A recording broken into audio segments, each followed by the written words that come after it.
Welcome to Arise and Shine, your weekend breakfast companion. I'm Priya Sridhar. And I'm Shahan Ramkissoon, filling in for Rain Pryor. It's a cold winter morning here in New York City, but we're warming you up with a great show ahead. That's right. Coming up on today's show, Harlem is in the midst of a cultural renaissance. A group called Silicon Harlem is rebooting the area as a tech hub as well. We'll hear how the community is becoming wired for success. Plus, if your nest egg is running on empty, we've got some great advice from frugal feminista Kara Stevens. She'll help you become more financially fit in no time. Your nest egg, that sounded funny. Well, now you may remember Hill Harper from his role on CSI New York. He visited the Arise studios recently to discuss his latest project. We'll take another look at that interview. And yes, people really are still reading. American Reader is a magazine that showcases today's emerging writers. We'll, of course, meet its founder, Uzumaka Maduka. First, let's get the latest headlines from Francesca Maxime. Good morning, Priya. Good morning, Shahan. Good morning. More than 4 million people joined Pope Francis for his final mass in the Filipino capital of Manila this morning. Steady rain drenched the worshippers who sang, danced, and prayed along with the head of the Catholic Church during the visit. The Pope brought a message of mercy and compassion to millions of poor Filipinos, including those hit by Super Typhoon Haiyan. Over 80% of the 100 million plus population of the Philippines is Roman Catholic. The island nation is Asia's only majority Catholic country. Well, al-Nusra, the wing of al-Qaeda operating in Syria, says that it shot down an army cargo plane today. The Syrian government says the plane was not shot down, though rather it was lost due to bad weather. Meanwhile, Islamic State militants freed about 350 members of Iraq's Yazidi community. The group delivered them to safety in the country's Kurdish north. Almost everyone released was elderly, disabled, or otherwise unwell.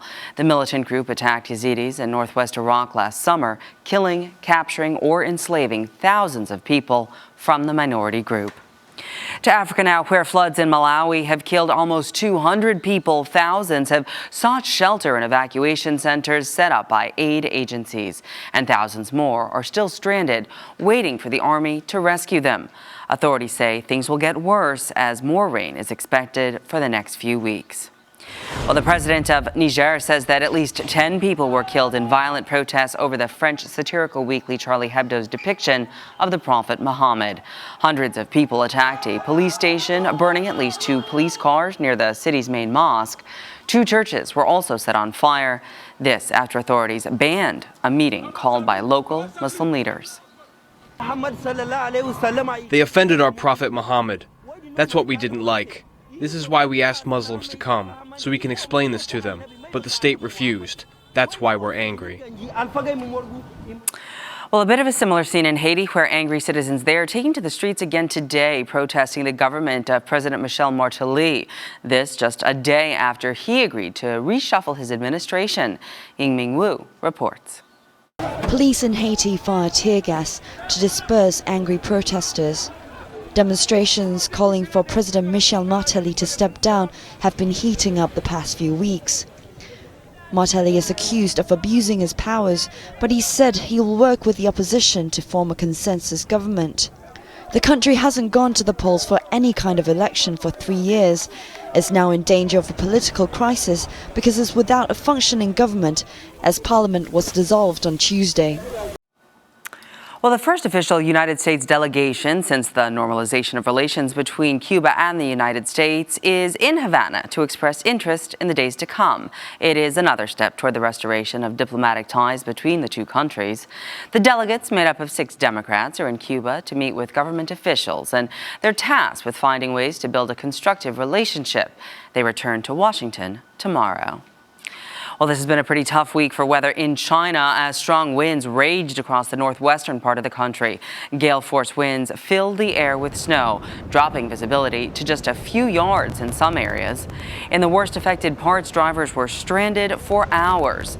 The weather improved by the afternoon, though, and thankfully there were no reported injuries. Expecting a little rain here in the United States, too, in New York City. Yeah, not looking forward to that. Priya and Shahan, back to you guys. Thanks, Francesca. Great to have you filling in again. And Jonathan, hello. I am here. Nice to Welcome. see you. We have to say welcome. Did y'all miss me?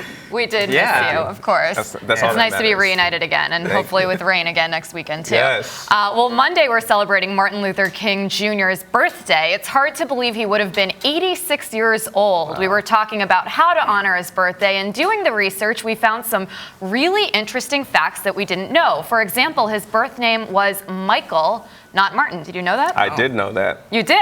Okay, let me tell you why.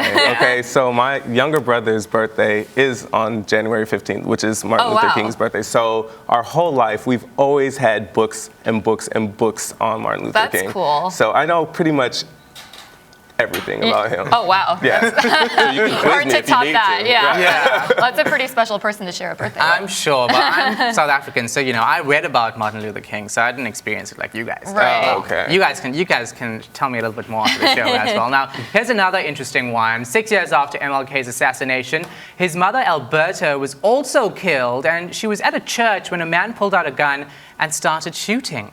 I did. His family's been through so much. Yeah, it's she was playing kind the of organ. amazing.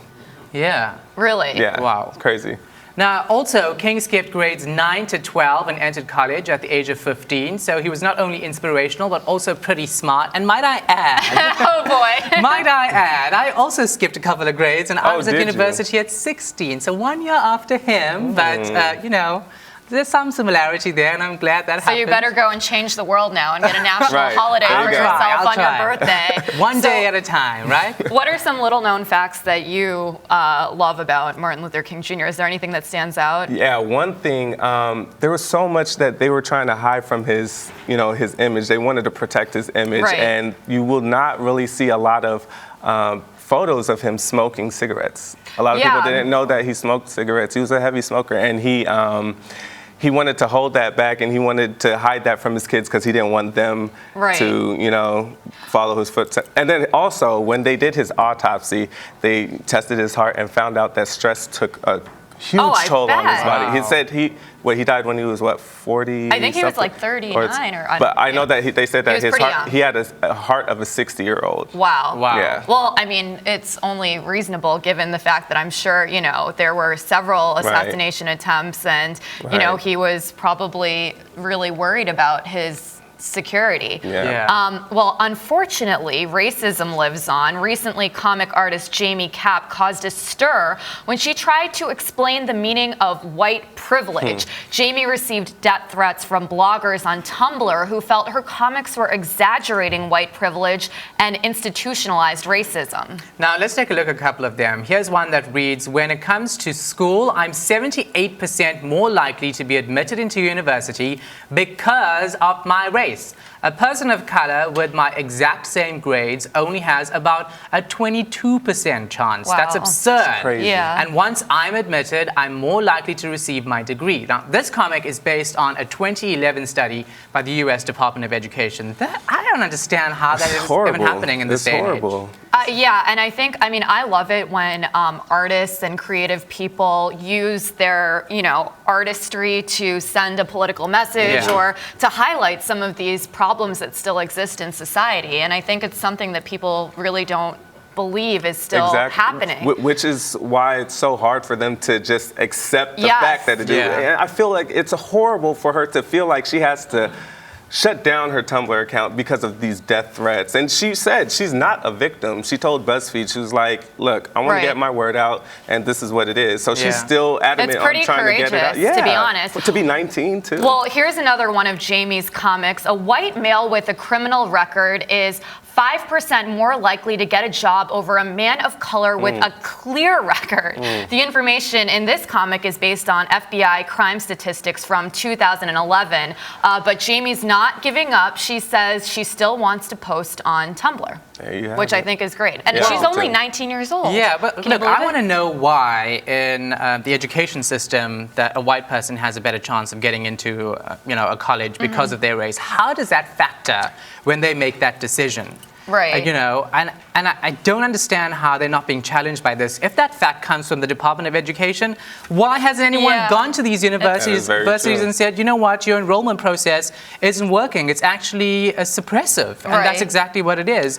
We can't just sit here, post on Tumblr, Twitter, Facebook, and not act against the absurdities that we Yeah. see. That is very true, but I also think that this is a way to start that. You know, you're getting this into people's heads that Yeah. people are starting to, Discussion, so people are starting to realize that this is not okay. Yeah. You know, so you're gonna have people taking stand just like Jamie did. And I mean, if you think about it, MLK's legacy lives on, but it's not like this. I mean, the civil rights movement was only a few decades ago. Right. So Yeah. obviously much more work has to be done. Exactly. All right, well, that's one we'll keep talking about after the show as well. Now, up next, is Harlem gearing up to be the next Silicon Valley? That's what some high-tech visionaries see on the horizon. We'll find out how they plan on making it happen. Stay tuned, you're watching Horizon Shine.